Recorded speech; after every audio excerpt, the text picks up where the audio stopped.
BRS party గెలిచింది. 4,000కు పైగా గెలిచినాం.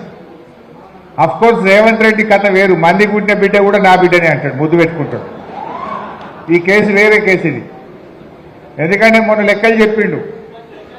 ఇప్పుడు మనము గెలిచిన సర్పంచులు కూడా ఆయన ఖాతాల్లో వేసుకున్నాడు. ఇప్పుడు సంగారెడ్డిలో మనం 34 గెలిచినాం.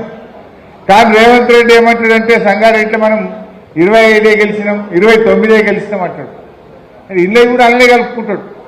అన్ని కాన్స్టిట్యూన్సీలు అట్లనే చేసిండు. సరే రేవంత్ రెడ్డి సంగతి మనకు తెలియదు ఏం కాదు. అబద్ధాలు ఆడడంలో రాజకీయాల్లో భవిష్యత్ అన్న నోబెల్ ప్రైజ్ ఎవరికైనా ఇస్తే అది రేవంత్ రెడ్డికే వస్తుంది. నంబర్ 1 జూటా కోర్. ఒక్కటే సరిగా మాట్లాడతాడా? ఇప్పుడు సర్పంచ్ ఎన్నికల్లో నువ్వు గెలిచిందే 50% లోపల. ఏమంటాడు, నేను 66% గెలిచినా, ఇక మళ్ళా తాప కూడా మాదే గవర్నమెంట్ వస్తుంది అంటాడు.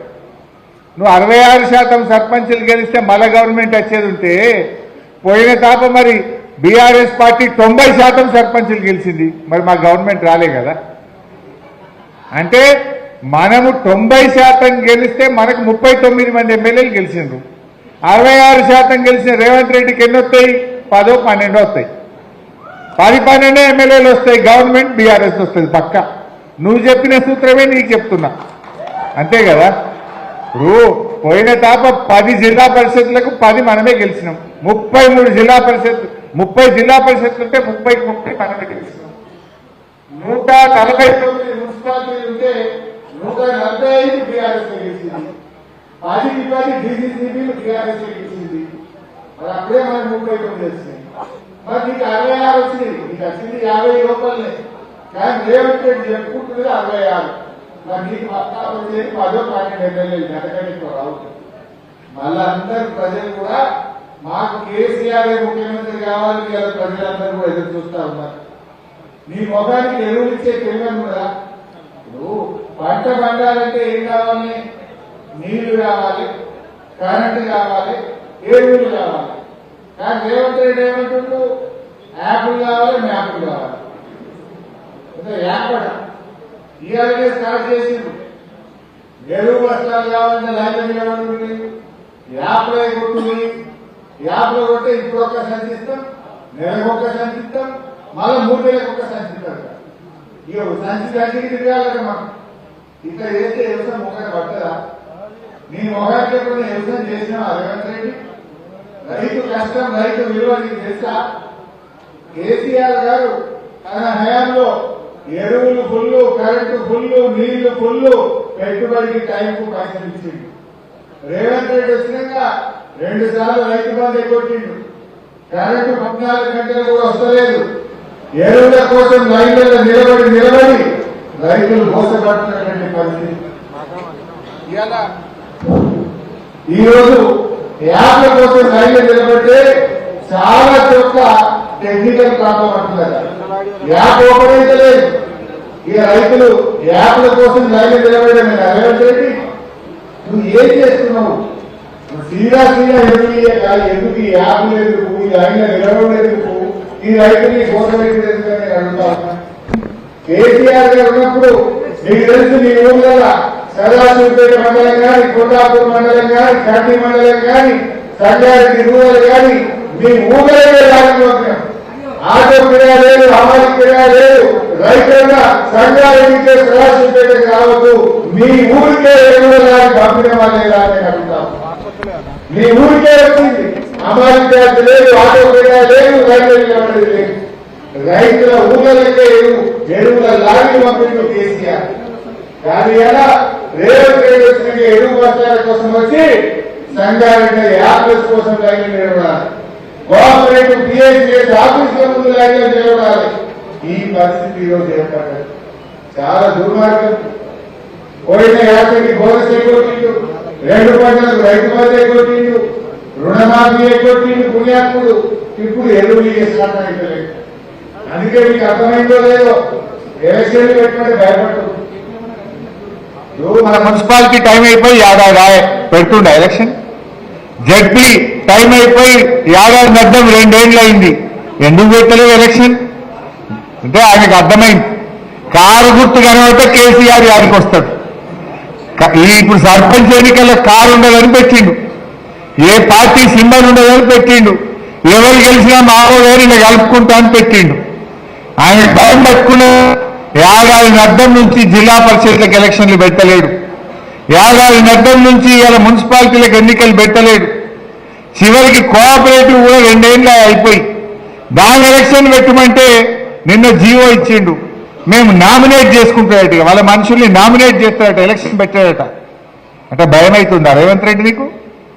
రేపు రైతులు ఎవరు ఓటేసేట్లేరు, రైతులు తిరగబడుతున్నారని అర్థమైంది రేవంత్ రెడ్డికి. అందుకే కోఆపరేటివ్ ఎలక్షన్ పెట్టమంటే నేను కోఆపరేటివ్ ఎలక్షన్ పెట్టా, మా కాంగ్రెస్ నాయకులను నామినేట్ చేసుకుంటా అంటుండు. ఎందుకు భయపడుతున్నావు? నీకు ధైర్యం ఉంటే నువ్వు రైతులకు మేలు చేసినోడివి అయితే పెట్టు, కోఆపరేటివ్ ఎలక్షన్ పెట్టు. ఎందుకు నామినేట్ చేసుకుంటున్నావు బిడ్డ? నువ్వు ఎరువులు ఇయ్యలేదు కనుక, రుణమాఫీ చెయ్యలేదు కనుక, రైతు బంధు ఎగ్గొట్టినవు కనుక, బోనస్ ఇయ్యలేదు కనుక, పంటల బీమా చేయలేదు కనుక నీ ఈ బలగొట్టరనే విషయం రేవంత్ రెడ్డికి అర్థమైంది కనుకనే ఇవాళ ఎలక్షన్ పెట్టలేదు. మనం కూడా ప్రజల్లోకి పోదాం. నేను మా సర్పంచ్లను కూడా కోరేది ఒక్కటే, మీరెవ్వరిని భయపడాల్సిన అవసరం లేదు. ఎందుకంటే ఆర్థిక సంఘం డబ్బులు, 15వ ఆర్థిక సంఘం డబ్బులు 85% డబ్బులు ఢిల్లీ నుంచి గల్లీకి డైరెక్ట్ మీ సర్పంచ్ అకౌంట్లోకే వస్తాయి డబ్బులు. మధ్యలో రాష్ట్ర ప్రభుత్వం రోల్ లేదు. నా రేవంత్ రెడ్డి ఆపలేడు, నా మంత్రి ఆపలేడు, నా ఎవ్వడు ఆపలేడు. ఢిల్లీ నుంచి డబ్బులు డైరెక్ట్ గా సర్పంచ్ల అకౌంట్లలోకే వస్తాయి. సర్పంచ్ ఎంత పవర్ఫుల్ అంటే ఈ దేశంలో ఎమ్మెల్యేకి చెక్ పవర్ లేదు, మంత్రికి చెక్ పవర్ లేదు, ముఖ్యమంత్రికి చెక్ పవర్ లేదు, ప్రధానమంత్రికి చెక్ పవర్ లేదు. గ్రామ సర్పంచ్కే ఉంది, రాష్ట్రపతికే చెక్ పవర్ ఉంటుంది. యు ఆర్ దట్ పవర్ఫుల్, మీకే చెక్ పవర్ ఉంటుంది. ఆ పైసలు ఎవడో ఆపుతాడు, ఎవడో ఆలబడతాడు అని భయపడాల్సిన లేదు. ఆర్థిక సంఘం నిధులు 85% నిధులు నేరుగా సర్పంచ్ల ఖాతాల్లో జమ అవుతాయి. మీరెవరు భయపడాల్సిన అవసరం లేదు. ఈజీఎస్ డబ్బులైనా, ఈజీఎస్ పట్ల నిర్ణయమైనా ఎవరైనా గ్రామ ప్రథమ పౌరుడు సర్పంచ్ గారే నిర్ణయిస్తారు. ధైర్యంగా పనిచేయండి. త్వరలో సంగారెడ్డి జిల్లా గెలిచిన బీఆర్ఎస్ సర్పంచ్లకు ఒక శిక్షణ కార్యక్రమం పెడతాం. మీ అధికారాలు ఏంది, అధికారులతో ఎట్లా పనిచేయించుకోవాలి, ఏ రకంగా మీరు పనిచేసుకోవాలో మీకు అర్థమయ్యేటట్టు ఒకరోజు మంచి ట్రైనింగ్ ప్రోగ్రాం కూడా పెట్టుకుందాం. ధైర్యంగా మంచిగా ముందుకు పోండి. ఏమున్నా 2 ఏళ్లే ఉంటుంది కాంగ్రెస్ గవర్నమెంట్. మీరు 5 ఏళ్ల కోసం సర్పంచ్గా గెలిచింది మీరందరూ. అవతల ఉండేది మళ్ళా 3 ఏళ్లు బీఆర్ఎస్ గవర్నమెంట్ ఉంటుంది, మన కేసీఆర్ గారే ఉంటారు. మీరు ప్రజలకిచ్చిన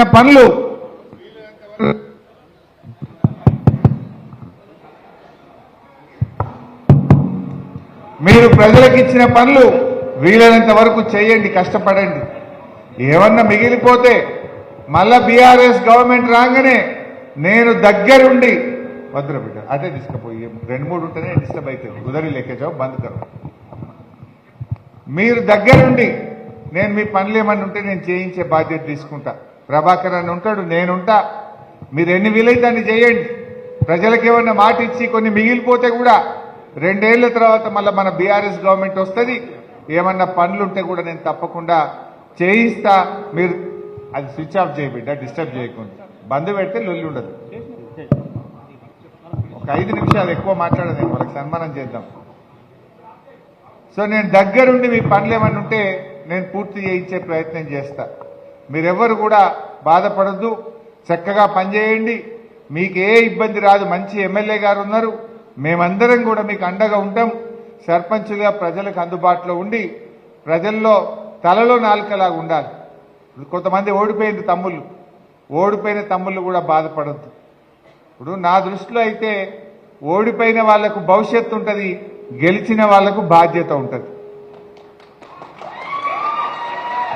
ఎందుకు ఈ మాట అంటున్నా అంటే ఈ తాప గెలిచిన సర్పంచులు చూసినా నేను.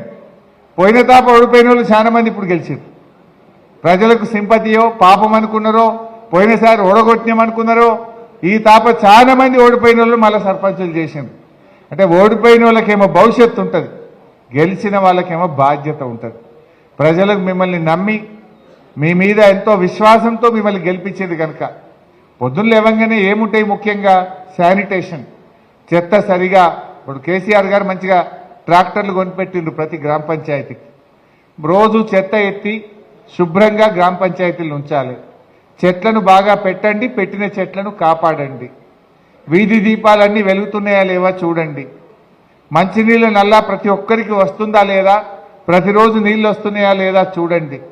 ఒకప్పుడు సర్పంచ్ల కంటే నీళ్లకు పెద్ద గోసుండే, కానీ ఇప్పుడు కేసీఆర్ గారి పాలన తర్వాత మిషన్ భగీరథ కింద ఇంటింటికి మంచిగా త్రాగునీరు వస్తూ ఉంది. ప్రతి ఊరికి ట్రాక్టర్ వచ్చింది. ప్రతి ఊర్లో డంప్ యార్డ్ కట్టి పెట్టిండ్రు. వాటిని మంచిగా నిర్వహించండి. రోజుకోసేపు గ్రామ పంచాయతీలో కూర్చోండి. పర్మిషన్ల కోసం కానీ ఏదైనా పనుల కోసం వచ్చే ప్రజలకు మీరు మంచిగా సాయం చేయండి, ప్రేమతో మాట్లాడండి. మనం గెలవంగానే ఏమో అయిపోయినాం అనుకోవద్దు. మన మాట మారద్దు, మన బట్టలు మారద్దు, మనం ఏం మారద్దు. ఎదిగితే ఒదగాలంటారు. మనిషి పదవి వచ్చినప్పుడు ఇంకా ఒదగాలి, ఇంకా ఓపిక తెచ్చుకోవాలి, ఇంకా ప్రేమతో మాట్లాడాలి. నిన్నటిదాకా మనం పోయి దండం పెట్టినాం, ఓటు అడిగినాం, గెలవంగానే మారిపోతామా? గెలిచినాక కూడా కులం పెద్ద మనిషి కనబడ్డా, వయసులో పెద్దవాళ్ళు కనబడ్డా అదే మర్యాద ఇవ్వండి, నమస్కారం పెట్టండి, మంచిగా మాట్లాడండి, చిరునవ్వుతో పలకరించండి. మీకు మంచి పేరు వస్తుంది. పనులు అయినంత వరకు చేస్తాం. ఏదైనా పెండింగ్లో ఉంటే కూడా అర్థమయ్యేటట్టు కూడా వాళ్ళకి చెప్పాలి. ఇప్పుడు కాదు, ఇప్పుడు అవుతుందమ్మా, తప్పకుండా చేస్తామని చెప్పే ప్రయత్నం చేయండి. ఎమ్మెల్యే గారి దృష్టికి తీసుకురండి, మంచిగా పనులు చేసే ప్రయత్నం చేద్దాం. ఇవాళ రేవంత్ రెడ్డి ఎట్లయిపోయిందంటే అంతా దుబారా. మొన్న ఫుట్బాల్ ఆడింది చూసిరా? ఎవరి కోసమే ఫుట్బాల్ అది? ఈయన మనుమడి షోకు తీర్చుకోవడం కోసం 100 కోట్ల రూపాయలు ఖర్చు పెట్టిండు. నువ్వు ఫుట్బాల్ ఆడితేంది, నువ్వు ఏం ఆడితే మాకేందా రేవంత్ రెడ్డి? సింగరేణి కాలనీసి 10 కోట్ల రూపాయలు తీసుకుపోయి ఫుట్బాల్ మ్యాచ్కు పెట్టిండు. గవర్నమెంట్ ఖజానాకెళ్ళి ఈయన నేర్చుకోవడానికి 5 కోట్లతో స్టేడియం కట్టుకున్నాడు ఒక్కడే. 5 కోట్లు పెట్టి ఈయన సొంతం స్టేడియం కట్టిండు గవర్నమెంట్ పైసలతో. నీ సొంతం పైసలతో కట్టుకో. గవర్నమెంట్ డబ్బులతో ఇలా స్టేడియం కట్టిండు రేవంత్ రెడ్డి. సిఎస్ఆర్ నిధులు 100 కోట్ల రూపాయలు ఖరాబ్ చేసిండు. అరే గా సింగరేణి 10 కోట్లుంటే ఆనాడు కేసీఆర్ ఏం చేసిండు? సింగరేణి సిఎస్ఆర్ డబ్బులను స్కూళ్లు కట్టించిండు, రోడ్లు వేపించిండు, మెడికల్ కాలేజీ పెట్టించిండు కేసీఆర్. రేవంత్ రెడ్డి ఏం చేస్తుండు? సింగరేణి డబ్బులు తీసుకుపోయి నేను నా మన్మడు ఫుట్బాల్ ఆడటం మీరంతా చూడుండ్రి అంటాడు. నీ మన్మడు నువ్వు సొంతం పైసలతో ఆడుకో, ఎవడద్దంటుండు? నువ్వు గవర్నమెంట్ సొమ్ముతోని ఫుట్బాల్ ఎట్లా ఆడతావు? సింగరేణి సిఎస్ఆర్ తోని కేసీఆర్ మెడికల్ కాలేజీ పెట్టి డాక్టర్లను తయారు చేసిండు కేసీఆర్. సింగరేణి డబ్బులతో కేసీఆర్ మంచి మంచి ప్రభుత్వ పాఠశాలలు కట్టిండు, మంచి మంచి రోడ్లు వేసిండు. కానీ రేవంత్ రెడ్డి ఏమో ఆయన షోకులు తీర్చుకుంటుండు.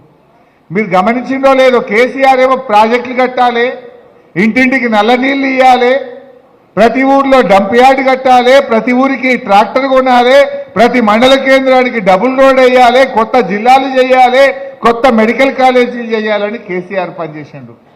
రేవంత్ రెడ్డి ఏం చేస్తుండు? అందాల పోటీలు పెట్టాలి, ఫుట్బాల్ మ్యాచ్లు ఆడాలి, గ్లోబల్ సమ్మిట్లు పెట్టి షోకులు కొట్టాలి, ఢిల్లీకి హైదరాబాద్కు గాల్ల చక్కర్లు కొట్టాలి.